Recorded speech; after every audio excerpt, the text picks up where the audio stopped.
yes, here we go. The T.N.F, the Broad Daylight Forum. It feels like we're getting into the spring summer season though, Judge, because it was a wee bit warmer today and we're going to get the vibes. A pair of sunglasses arrived today as well. All coincided, mate. I thought summer is coming, optimism is coming, and hopefully with the summer that means trophies are coming, because that's what we're used to with Celtic at this time of year, is trophies arriving before we even get kicked off. Look at this. 420 somewhere, just gifting out Bhoycie Bus memberships already. What a legend. Cheers 420. Oh, cheers to everyone already in the chat. Judge, how are you? I'm doing no bad, mate. Thanks for asking. As you said, a bit warmer today and work. I could feel it in the kitchen, and good just don't see the rain last night was terrible, but it's been a decent week for Celtic, to be quite honest with you, and that lifts my spirits for Celtic are a wee bit more positive. Big game on Saturday, which I'm sure we'll speak about, and probably chew over last week's. I know I had a chance to speak to you about it. So of course, mate, yes. T.N.F's all about anybody want to bring up anything, but I'm doing good, mate. I hope you're doing good too, mate. All right. Thank you very much, pal. Yes, all good here. We'll do all that good stuff, and then we'll get stuck right in. And you're right, there'll be a lot of people watching right now, keen to hear the views of the Judge from the weekend. We won't labour over the match and point by point, but certainly your summary and analysis of where it leaves Celtic and all that, and how you thought the game went, is definitely going to be very valued on the T.N.F this week. And as Mark alluded to, get the hashtag in T.N.F and get your points into us. It is the night we hand over the keys to use. All that good stuff means give us a wee like, give us a share, hit the subscribe button, hit the bell.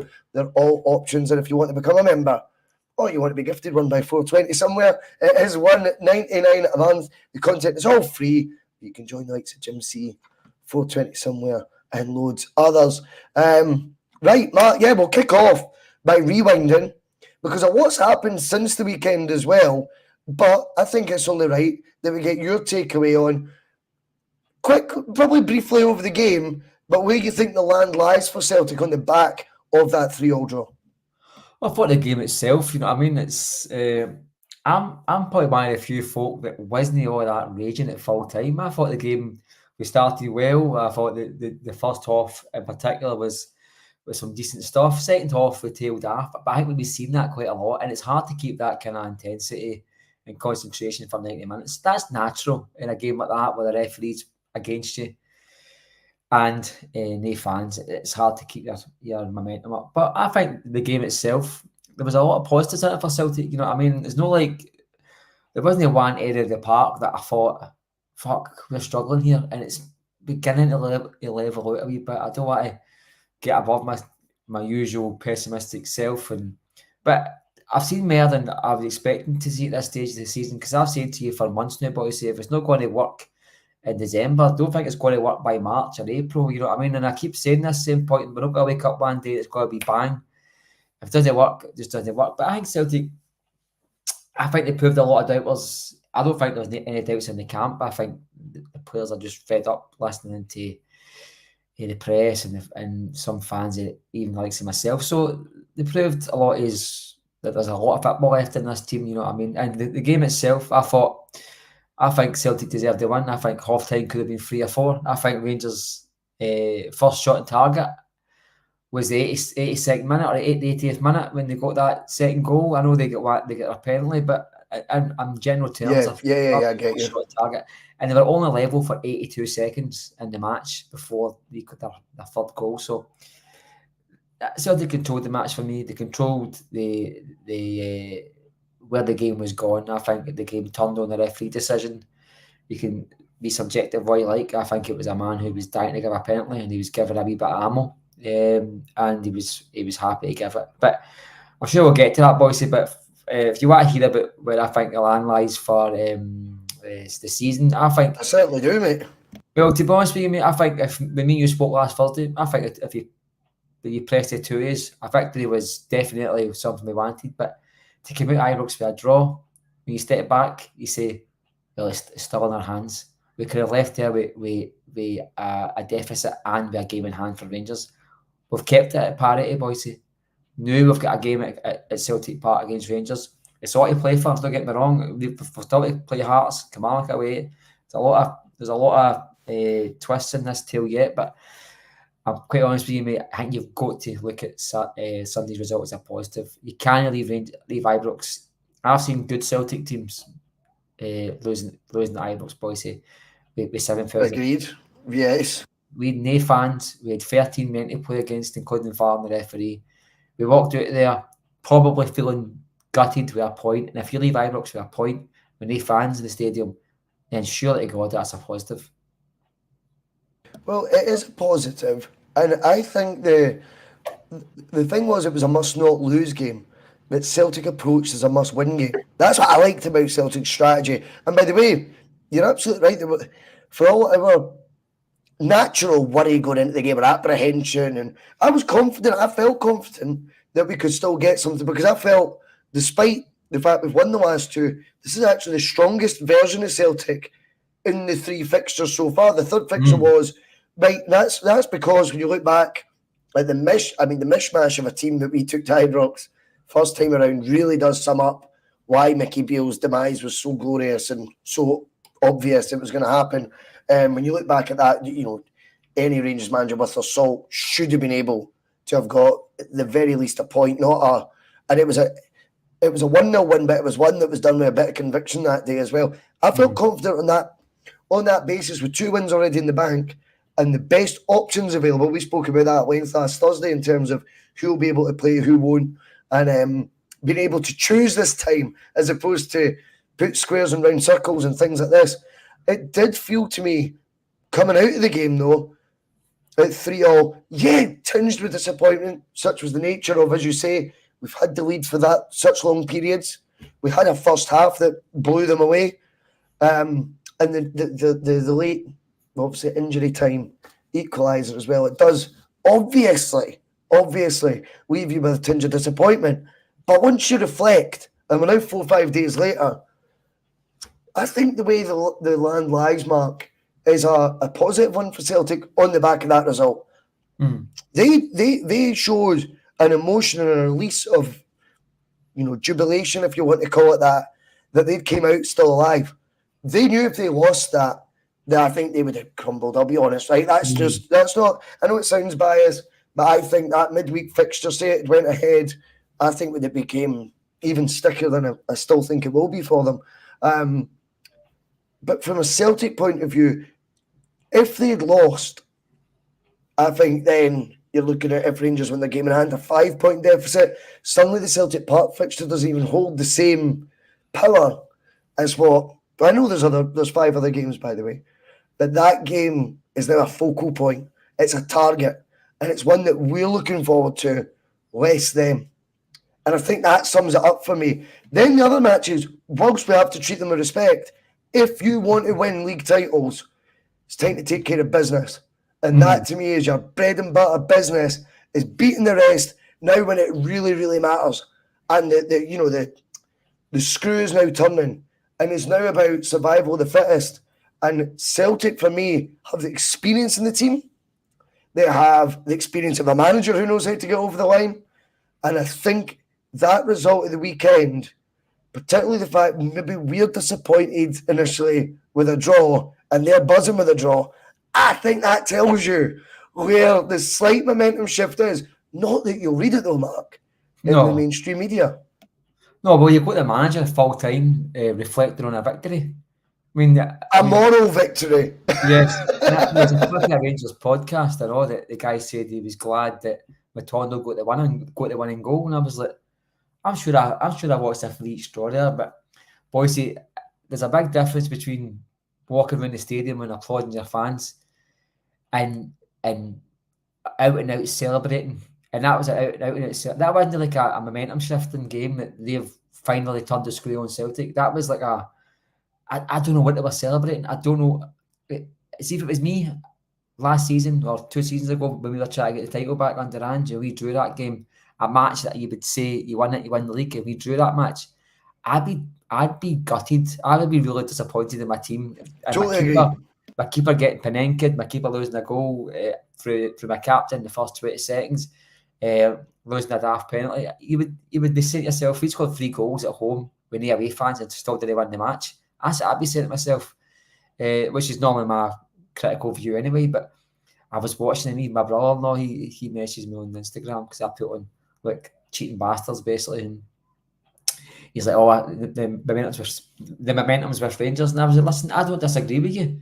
I've said for a long time now that I've got doubts about the title, and I still do have doubts about the title, but I don't get how a result that they were telling us all week was going to be a canter for Rangers, how that flipped into how a draw all of a sudden was the nail in the coffin for Celtic. The two of them don't add up, mate. You know what I mean? And the press have they touched on it. You had a report last night for Keith Jackson, who pressed the wrong button on his laptop and released the Morris papers that had a victory for Rangers against Dundee last night.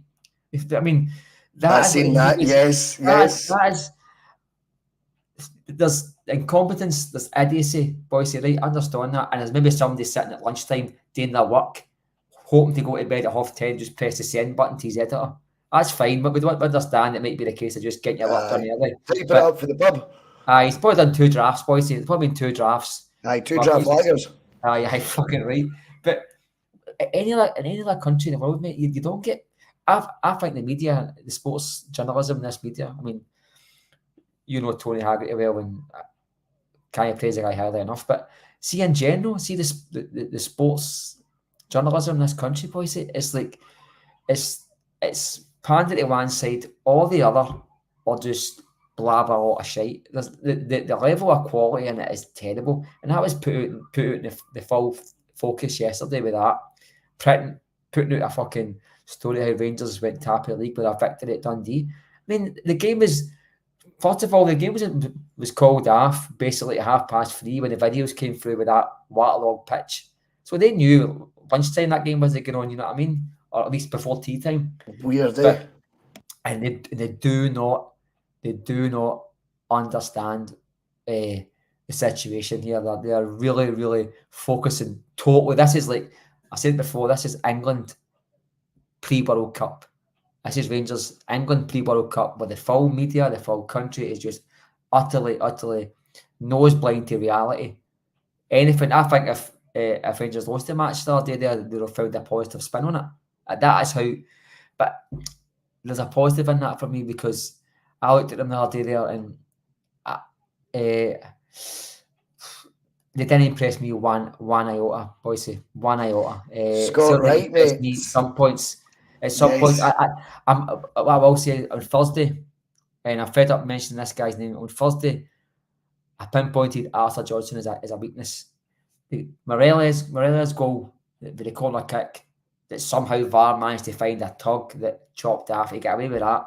The handball the last game, which was offside that he never knew about, he got away with that.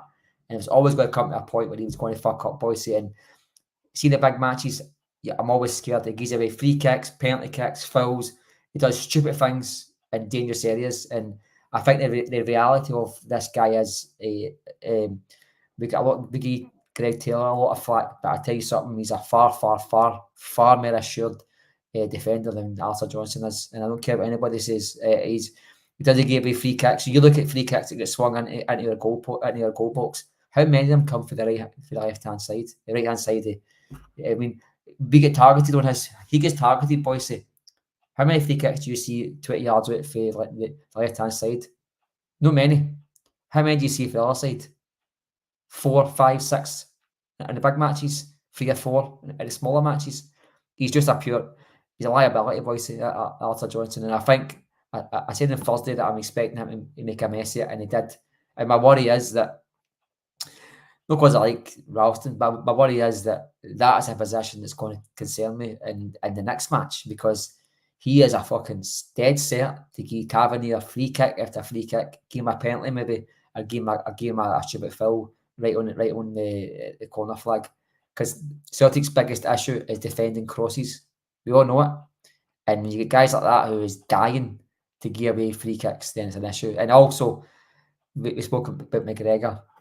I think McGregor and Arthur Johnson had a bet on last week to see who could lose the match for Celtic, because the two of them cost us the 3 points. I'm sorry to say that McGregor gave away one before the goal that he gave away one just before it and get away with it. And I thought the guy, if he wasn't fit, I wanted him in the squad for at least his presence, but I was totally wrong, and so was Rodgers. I think the subs changed the game the other day there. I don't think Celtic came out of second gear in the second half, and I thought we were comfortable. They penalty kick aside. They gave away a couple of daft goals. Although, the positive for me on that one is I didn't see them tear us apart once, apart from half timing when Joe Hart made the couple of good saves. I wasn't all that concerned about us getting cut out, Bhoycie. I don't know about you. That was their cup final, Mark, you need to remember as well. At home, no away fans, the momentum with them, the narrative being they were there destined to go further That was clear their at the win. top. That was a trophy, Bhoycie, for them. That was a trophy. And they got schooled in that first half. Now, yeah, they came back, and that shows a wee bit of mental toughness there, Pat. But I think there's a physical reality to it as well. And I think Celtic faded. The press that we did in that first half was so cleverly thought out and executed by the players. It was a throwback, because we've not had many this year, to what Rodgers can do when he's on his game. I thought you looked at the players, see when everyone's doing it, just in perfect, like wee ripples, Mark. The ball goes left to right by the Rangers team, and you watch them all go in tandem to press. I thought, fucking hell, we're at like everyone's on the same hymn sheet, you know what I mean? You could tell, and they were executing it well. Yes, the press was intense. Yes, there was going to be heavy legs. It's a squad game now.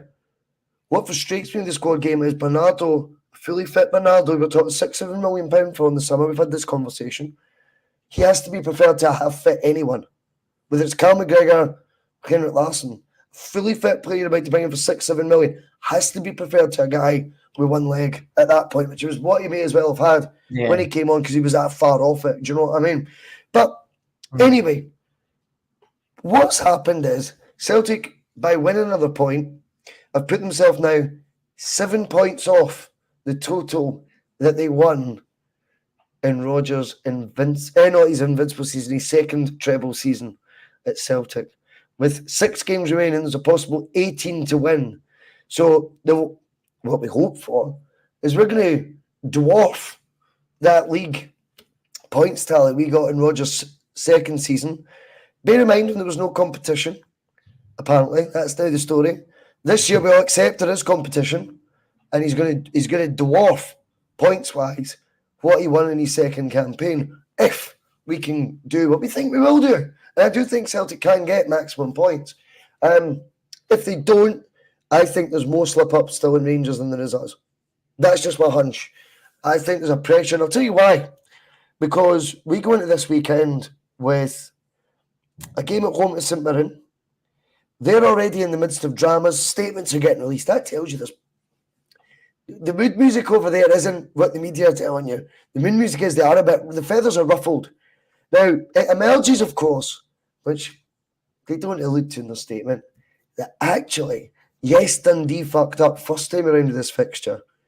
But it could have been played last Wednesday, Mark. That is, the reality is, Rangers chose not to play. They were talking about it on TalkSport this morning. Jim White's talking about it. He's saying basically what happened was, because it was ahead of the derby, Rangers didn't want to go to Dens Park last Wednesday and only give the players X amount of days in between. So, now what's happened, of course, is that pitch is waterlogged again. I think it's unacceptable for the league. We could talk about that a bit as well. Standards in the league. But the self-righteous statement doesn't quite work with me. It doesn't quite sit when you're only telling half a story. And the reality is they shat it doing it before they played us because of fatigue, etc. Now it's not happened, and they're raging because they know the odds are by the time they go away to Ross County on Sunday, there's a 4-point deficit. And no matter what they do on Sunday, they'll still be behind. And then that Dundee fixture comes an even more congested period, an even more higher pressure period, because with every game you get through right now, Mark, the pressure goes up. Every game now in a run-in, the pressure just goes up that notch with every game that comes down. So the last thing you want is this midweek one still clustering up that momentous run that you need to go on to get the title signed, sealed, delivered. And for us, I think it's the wee bit of luck we've been looking for. But it's a bit of luck that they've had more than a hand in than they'd like to tell their own fans with their pompous statements. Well, I mean, it's not the first time they've did this sort of stuff. I mean, they still tell us that they didn't get the league extended in 2010 or whatever it was, remember? 2008, even though it was extended by 4 days because of 2 matches they cancelled. They forget that part. But That's no, I right. mean, That's right. They cancelled the Gretna game and they cancelled the Dundee United game, I think it was. I've done some game, St Mirren it was, in the January because they had the right to do it because of Europe. And then ran out of days to play the matches. Sorry. There you go. And do you know something? I don't like see Clement seeing he speaks. I press mute or I turn off, but I just happened to hear him the day and what he said. Oh, we said to him we would play it today, as in like Monday. 24 hours later. No, sorry, yesterday. No, the day. Sorry. Oh fuck. But surely, Right, Mark, I'll go through it for you. It's Monday, Tuesday, Wednesday, Thursday. I know. I forget what day the game is. I'm forgetting the game was only supposed to be last night and not last weekend. No, but he said they offered to play the game today. But anybody that watched the pitch yesterday would have known that you couldn't have played the game today. The ball wasn't bouncing, it wasn't rolling. So it's like just try to appease the fans. It's like they're telling the fans we're not scared of this match. The Rangers long ball game, wouldn't they have coped in that wet pitch last night? Believe you me, they'd have been struggling. That they don't play football, boys. See the long ball. Rogers mentioned it a couple of times. I was laughing when they mentioned it. And the fact of the matter is that pitch, the ball no rolling fast and no bouncing and no going through to that would have suited Dundee. That would have just been a pure utter graft for Dundee just to get that game with a draw. And Rangers wouldn't have liked that. And so I think it suits Rangers. The game has been put off, but they're lying through their teeth. You know what I mean? Last week, and I heard somebody on Twitter saying that some daft lassie, I don't know who the fuck she is, she was saying, "Oh, I phoned up, told them about Sky Sports that didn't want to get into the playing Wednesday." I don't think so. I don't think that that was the case at all. And I mean, that's not the case. The fact of the matter is, Rangers didn't want to play a game midweek before playing us on Sunday. And see if they had played that game and they'd lost against us, they were blaming fatigue and then blame Dundee. And then you get Alan McCoy this morning, whatever it was, mentioning the vote in 2020, as if it's like another dig at Dundee, you know. Just the game was there to be played last week. You chose not to do it. Well, that's it. The question I've got is it's a genuine question. I mean, Dundee play 50 yards for Dundee United. Take the pies, run across the road with it, take the stewards with you, take the police with you, and just say, do you know what? Put the lecky on with about 5 minutes. I don't understand why they couldn't have had a backup plan, because see any travelling fan, no matter where they're coming from Mars or Motherwell, it's the exact same journey. It's literally between your front door and your fucking gate. That's how 50 yards, they say it is. 50 yards. It's literally the same street address and everything. Honestly, I've been in both stadiums. You can see the seats for Dundee and United Stadium because it's a bit taller. Weird, eh? The seats, you know what I mean?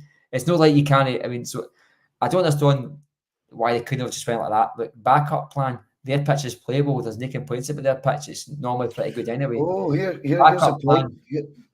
What's that? There's a point coming in by Paddy Boy.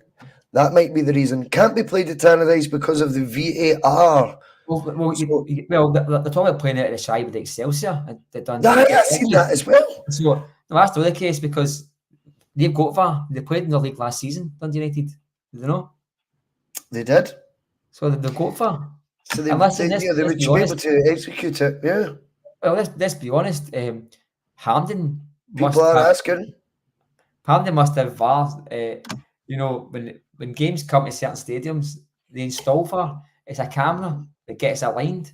It's not as if it's like you're installing a new goalmouth. Oh, I hear you, big man. I hear you. I just think it's a question that maybe it's too simplistic. There might be a reason the pies might get called in that 50-yard dash. Dundee fans might not stand for it. Well, you've got to be honest, they are rivals, mate. Like, see, I've got to tell you something right now. See, if Dundee United, I think they're going to go up this season. I really do, but they've had loans getting deferred for years now, and if they don't go up this season, there's talk about them like cancelling some of the academy players, some players going part time. Like they're getting real worry about their future now. Dundee United, They would be happy to take the 100 grand. They'd be Yeah, like, but would bank Dundee that. fans be happy playing at their rivals' ground? Well, I if think it's so. a case of calling the match half for the third, fourth time, and we were talking about fines coming Yeah. up for a while, I think they might have took it. But sorry, boys, just to answer your question, I think Rangers are playing to the gallery. First of all, we could have played it last week. They knew, as far as I'm concerned, last night that this game can be played today. So again, they're just playing it the gallery. But do you know what? See, in this country with the press, they'll get every bit of fluff media all they want. In fact, Celtic need to dish out these stories and keep the media sweet. Rangers get the opposite. No matter how much pish and how much they Totally agree. ban the press, they floor themselves to. I remember the Daily Record went and banned Celtic 2001, 2002, and there was the back page of the paper was just white paper. It just said, "This is a view of Celtic Park because we've been banned." Fast forward to 2013, I think it was, Charles Green banned the Daily Record, and their response was to put Michael Gannon, I think it was, undercover into the Rangers hospitality suite and message all through the match about his the lobster in the suite and his padded chair and then took sleuth photographs of the directors spotting him in the stadium as if to say, "Oh, I've sneaked in. They're not keeping me away from my team." That see the difference in media there. See the difference in how that's been reported and speaking about the plush blue carpet and the hospitality suite and all the rest of it. When the reality was there was photographs of buckets holding away the rainwater that's falling through the roof of the stadium. That's just the difference in media in this country, boys. I think Fergus McCann put a stop to the leaks at Celtic Park at the time and they never looked back. I think the press have hated Celtic ever since, more so than normal. Yeah. And I think you're right, the narrative shift. I think Punch has got a point here, though. I don't even know if it's so much Rangers. Well, obviously, they'd love the 3 points. I thought that. But I don't even know if it's Rangers who are angling for that. Or again, as you're rightfully pointing out the media sort of bias, I think it's them who's almost like created this, well, maybe they'll need to forfeit. Even Rangers must be at times going, "Oh, yeah, fuck, I never thought of that." Like, they've got these pet idiots out there in the media, mate, doing their betting for them. You know, they're coming up with scenarios that there is no way in hell this game, because it's been called off due to a waterlogged pitch, warrants 3 points being awarded. No. Yet it gets suggested in certain media angles. So strange. Seemingly as well that it's actually, I don't know the street it's on. It's the street's drainage that's caused the flood. If I remember right, I think the stadium. Yes, it's the drainage below the ground. And I think if you get Oldham Stadium, the drainage is going to be quite a difficult thing to master. Celtic Park, we're up on a hill. We're cut out a slope on the road, so we're never going to have drainage problems. But when you're walking down a hill to a stadium, Bhoycie, the water can only go one way, so you're going to have problems with that. And I read yesterday that the actual reason is this the drainage in the streets, which probably might be a factor. Is it good enough for Scottish football in our level? No, it's no. No doubt about it. They should have had protection. That I think stadium facilities, toilets. I think size of pitch, grass only, and out and out look of the place should be a factor in letting teams come into the Premier Division. I remember Falkirk getting knocked back to come into the Premier League years ago because they didn't have a 10,000 seater stadium. 12,000 it was, mate, initially, by the way. 12. So 12. That's shocking. We standards then, we don't have standards now, but you're saying that you're playing in competitions in Scotland that aren't even get sponsors on them sometimes. I think there was a Scottish last year that had a sponsorship, and I just think we make amateur football look amateurish. You know what I mean? We make it look even worse than what it is in this country, and we go out of our way to do that. And so I agree, Bhoycie, but not good enough. In fact, the folk that was travelling for England to go and see Rangers and Dundee, for that matter, yesterday, they deserve compensation. They deserve. I mean, I know it's Rangers and we should laugh at them, but it could have been me and you got in the match. It could have been totally, mate. No, totally agree with that. Laugh at that, Bhoycie. See, when a football fan, it's very expensive, and if you've got a kid with you or your missus, you're taking the day off work and you spend a lot of time there. So when shit like that happens, it happened to me in Perth years ago. 10 minutes before kick-off and get called off with fog. I was also in the stadium when the shutter at Inverness Cali and they called the game off. That end up sacking John Barnes. I mean that game sacked John Barnes. If that game was played on a Saturday like it was supposed to be, we wouldn't have lost that match. They get put through to the Wednesday because of why the things. That's right. That's right. If we played that night, that day we would have won the match. I can doubt in my mind. But that didn't happen when I got Mark O'Neill, so happy it did happen eventually. But I'm just saying that these things do happen, and sometimes it's beyond control. But I don't find it funny. I really must admit, Rangers fans or Celtic fans or football fans in general, yeah, you're right. I think it's terrible, mate. And just because I stay 10 minutes for Celtic Park doesn't mean that you sitting next to me has travelled for Manchester to come up and see it. You know what I mean? That's so true. There's great points you're making there, Mark, and I think that's totally fair. And what annoys me with Scottish football in general is things like this is allowed to happen. And I think the word around the campfire is that basically Dundee have always had this drainage issue, right? But they were spending a higher percentage of whatever equity they've got in having it, sort of serve us better. Apparently they've way over-invested in their squad instead. Scaled back.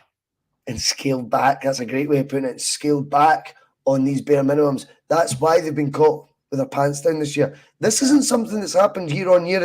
It's still Dens Park. So the drainage issue below it can't have changed. Like the drainage below that pitch, or whatever the issue is below it, cannot have changed at any point since I've been alive. They played at Dens Park.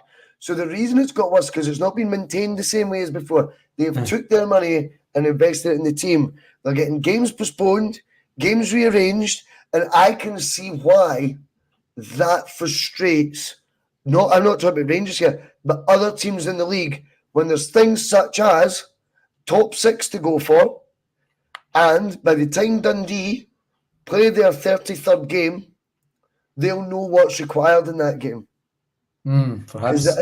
See, when you think about it, the next match that the rest of will just be Hibs really that can compete with them for it, I think.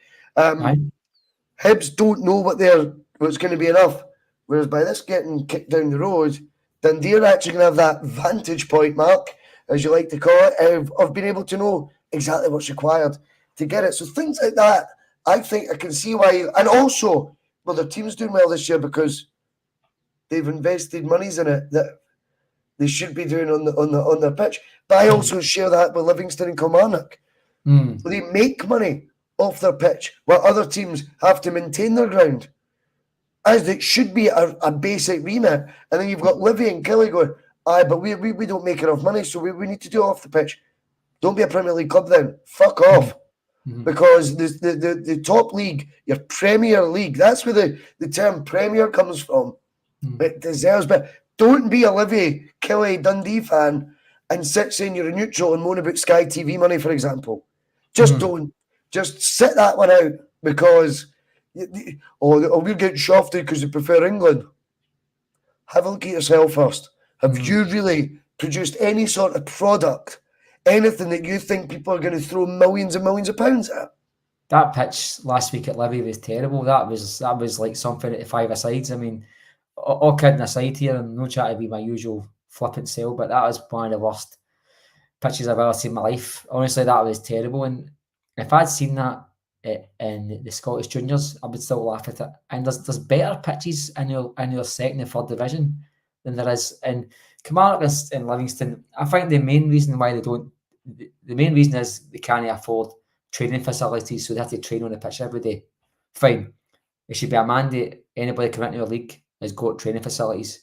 You look at Falkirk, you see their players training fucking 100 yards down the road for their stadium on grass and all that. I mean, you've seen it. St Mirren's got a cracking stadium, a cracking training complex. They're not that expensive to build, Bhoycie. Speak to the council, speak to the government. There should be ways of getting this done. SFA can put their hands in their pocket. I think the bare minimum at our level should be training facilities, because we can't have teams making a pure show of your league live on Sky with a pitch like Livingston's last week. And the biggest problem in that matter is the fact that they're playing on it 3-4 days a week and before the match as well, because it looks bad, Bhoycie. I mean, the white lines on that pitch was like was like an old carpet. It was like somebody had just took an old carpet for an old pub and rolled it down and they play football on top of it. It was embarrassing.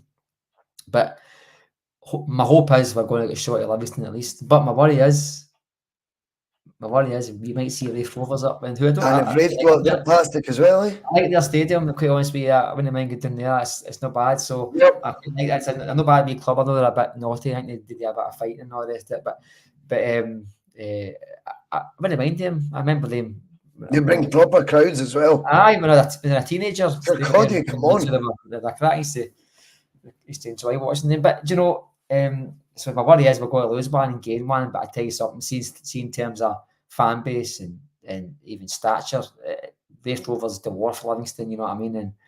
But I just think we've got to, there should be, it might not happen this season, next season, there should be a baseline set within the next couple of years that if we want to grow as a brand, if we want to sell a product to Britain and Europe, you've got to be at a base level. And that means on every level, Bhoycie, your stadium, selling tickets to away fans, the way you're stewarding people, everything's got to be of a minimum standard. You look at England, bad comparison, the money's crazy in there.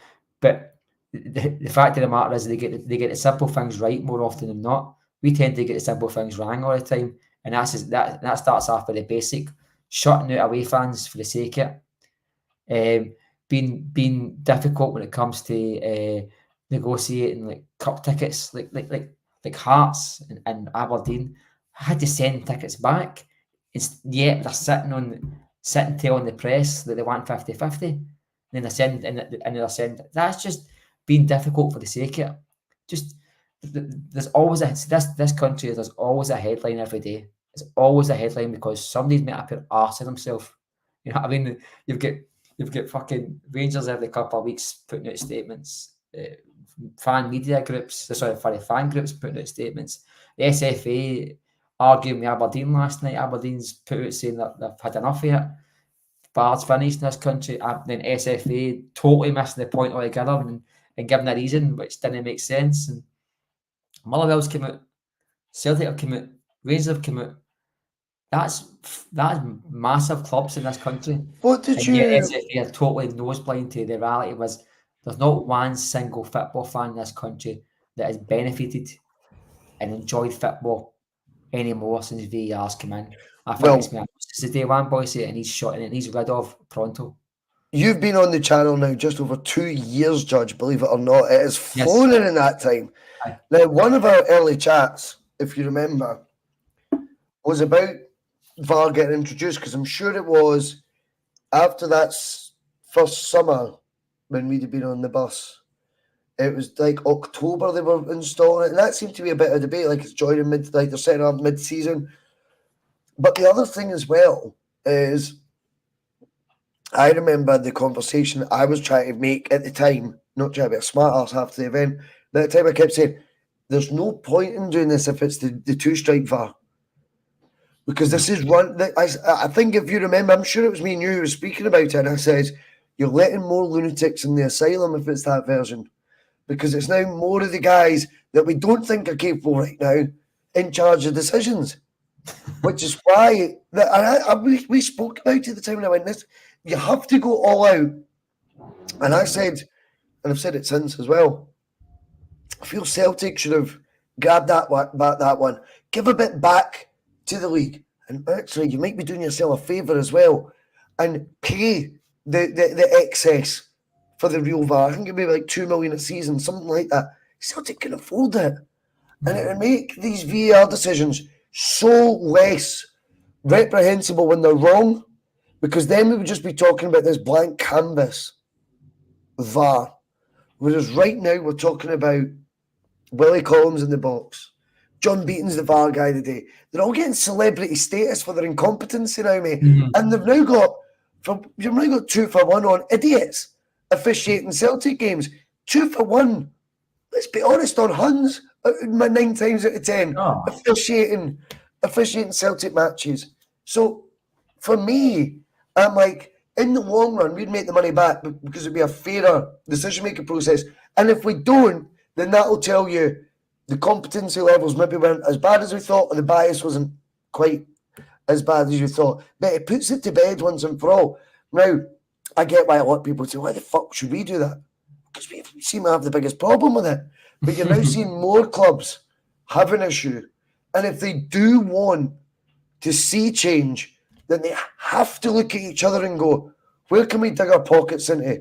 Could we all up our percentage based on revenue?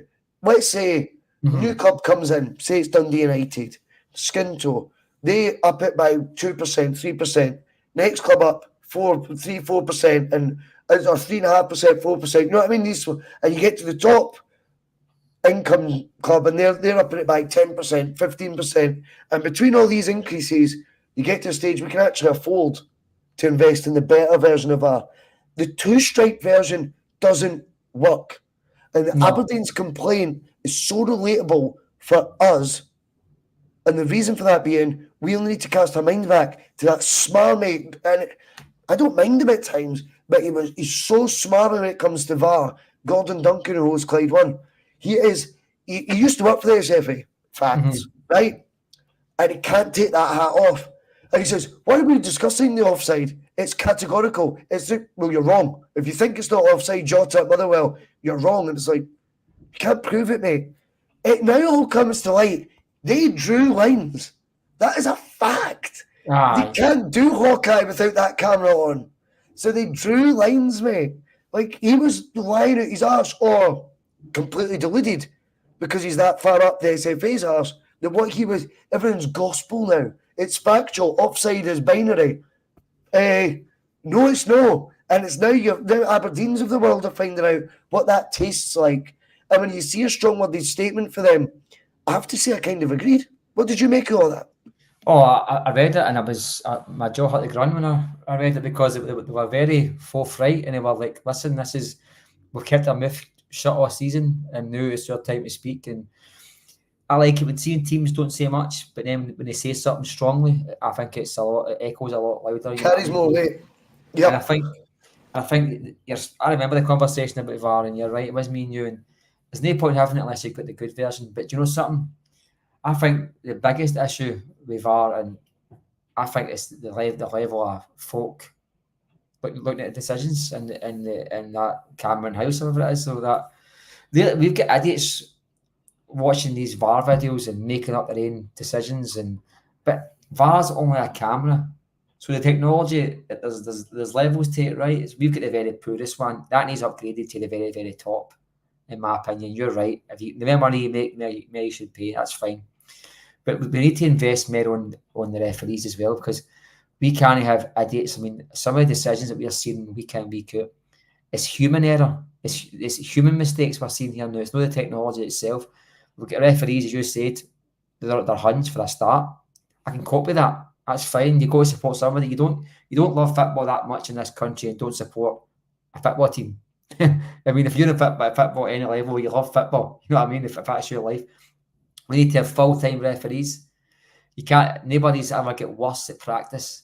So full-time referees is going to be the system. And we've discussed this before, Matt, with the full-time referee. I've told you the reason the argument falls apart, because they're £1,000 a week, mate, as a part-time job. I know they'll not lose it, but I think the question you're spot on. Because how do you incentivise it for me to go, I'll jack my full-time job to go... They're no deal, you're right, because they're probably getting 80 grand in their real job. Do you get what I mean? Like, so you're going, you've now fucked it by overpaying mediocrity. But I don't think it's... We couldn't say, like, 3 years' time, anybody that's part-time has to go professional. But in the meantime, we are aggressively going to invest on grassroots at referees. Grassroots at fault. So see 3-4 years time when this triggers, like that. We'll be going to have people trained up playing championship games before they're ready, and then if you walk away, we'll have a conveyor belt of folk who aren't at your level just yet, but they get the potential in 2-3 years more time to be even better referees and use. And I don't think it's unfair for folk watching a professional sport paying professional sport prices. And Sky paying millions of pounds a year to have a product on the park that's got professional referees. I mean, £1,000 a week, I'll do it. I'll go full time with the referee, but saying that, I would give Celtic a penalty kick during the huddle. Let's be honest. But because it's the same conversation all the time, Bhoycie, and do you know what? For me, the VAR, you're right about the VAR. Spot on. We should invest in VAR. We should invest in football in general. England put £600 million extra into the women's game. And look what's happened to that in England. They're getting 50,000 a match sometimes, right? We're investing nothing into your top level football in this country, right? We should be investing on the product, start to finish, all in the park. But what I think one of the first things you need to invest on, Bhoycie, is the actual competence of the referees, the actual level of ability. Because if you're bad at football, you don't get a game. If you're bad at refereeing, you're still guaranteed a game. And the difference is there's no comeback for the referees. You can't criticise them in the media. You can't criticise them in private. You can't criticise them in your own fan media. You just can't do it. And what job out there that pays you £1,000 a week or whatever it is, that no matter how bad you are, you're infallible. And not just that, you make decisions that could cost either Celtic or Rangers £60 million here. This is, or even on a bigger scale, could put a team for the Premier League to the Championship and see half their staff on the brew. That's life altering. That's guys like me and you out of job stuff. I mean, that's a reality, Bhoycie. These teams, when they go down the division, they pay off half their staff. The kit man's on it, doing it part time. The groundsman's only on 1 day a week. The club shops closed Monday to Friday. That's the decisions that these clubs need to make. And you get referees who are influencing these sort of decisions, Bhoycie. And that's the life-changing decisions these referees can make. I'm not talking about me and you watching the Champions League or Europa League. I'm talking about there's teams that can go up and down and lose their staff because of referees' incompetence. And we seem to be sitting on it. We've got our eyes closed, fingers in their ears and just humming. And the SFA, I don't think will ever get any tune out of their cunts until we do a root and branch. Yeah, root and branch. Yep. I totally agree with that. And see the root and branch, see the soil. The soil's tinged with staunch processism. I'm sorry to say that, and we're never going to get rid of that either. You had a newspaper headline, yes, just quickly. The Bristol Bar, full focus. There's a new law on, do not use your cameras, do not record anybody. If you've taken a photograph in this bar, you're banned for life. If you take a video, you're out the door. Newspaper headline the next day, Rangers Bar bans sectarian singing. No, that wasn't the story. The story was that they said, sing what you want. Is that the spin? Aye. Did you see that? I didn't know the papers had spun it that way. I seen the flyer and I thought, wow, okay. They're basically saying, do you want to come here and be able to sing the staunchness? Just put your phones away. Like, that's where I didn't know the papers went, look at them. Look at them cutting out sectarianism. It's almost heroic. Right? It's like a boss saying in work, look, steal if you want, just don't get caught. You know what I mean? This is amazing. Yeah, they spun that, mate. And they spun it to Rangers pub, banned bigotry. And the story is, they've said, bring your Ku Klux Klan outfits, do what the fuck you want, but any cameras catch you and you're out. Even the one says, with the very bottom saying, whether you're a first-time comer or you're a regular, you'll still be barred. You know what I mean? And I was like, I thought it was a joke. When I first saw it, I thought there's got to be something on this saying, with the new laws, please don't sing about killing Catholics. That's what I thought it was going to be, but Bethel meat was just sing what you want, just don't get caught. We're protecting ourselves for the world seeing our religious bigotry. So it's a victory for against sectarianism right there, because nobody can see it now. So we're not rubbing it in your face anymore. Listen, this is coming from a club. Don't forget, David Murray went and banned Simply the Best because they were singing Mark the Pope and IRA. So what did they do a season later? They brought it back. But it starts with the chorus though. Have you ever noticed that? See, if you said that, I've said this before in the podcast to Phil, and I was like, can you imagine trying to explain to a German football fan, or for an Austrian football fan, whatever you want to call it, right? And you say, oh, Celtic Rangers, oh, yeah, I've heard them. I went, I know. Rivalry, is it right? Oh, it's a big rivalry. It's that serious that there's an 80s power ballad by Tina Turner. They can't sing the first verse to. Why? Tina Turner. And I'm like, no, honestly, they can't get through the first line without singing about the Pope and the irony. They went, this makes no sense. Like, what about Whitney Houston? Is Whitney Houston okay? And there's something behind that Penny Arcade. I know. Aye, we need to also say a big thank you to Pam. $10 straight over from the US of A from Pam. I'm kind. Still buzzing from the PMP. I've still got a headache for the PMP, Pam. There's a couple of points that have came in, Mark. We know we've only just going to briefly do it. We've got 3 minutes to go. What's the one game in the run-in you fear the most? The obvious one, Kilmarnock away. I think we've struggled against Kilmarnock all season, boys. I know. But do you not think the law of averages, though? There's no way we lose to them 3 times in a season. No, I don't think that'd be impossible. I can't say that. Rangers is obviously the obvious, but we've got Hearts at Celtic Park, which we lost the last time, didn't we? It's true, but I tell you something. So we drew. 6 games left, 4 at home. I'd rather have that than 5 away and 2 at home. Aye, that's not a spin, mate. That's the truth. That's the truth. I mean, where would you rate the league, Mark, if we win the league, if we do it compared to others, taking into account the roller season it has been on and off the pitch? I'll quickly say it now. It'll be Rodgers' best win out of the 3 he'll have won. If we do win, it'll be his number one and my number one as well. I think when you've got a Rangers team that had to sack their manager halfway through a season because they were 9 points behind, and you just managed to pip it, there'll be a satisfaction there. But I think it'll be a bare minimum satisfaction. I think I'll celebrate it like a day and I'll be satisfied. But I think more. I think it's a relief. It's a relief, mate. Of course. Yeah. Listen, I've thought about both scenarios. I've told you before. I'm going to be out the city. If they're due win the league, I'm going to be out of Glasgow. I'm not sitting about watching fireworks and watching Huns walk by with their drums. I'm not doing it. So the satisfaction will be real. But I think there's a lot of questions to be answered about how this season has went after Parkland, won't it? I think you're right. I think after the event we can all then take the party hats off and have a real debate.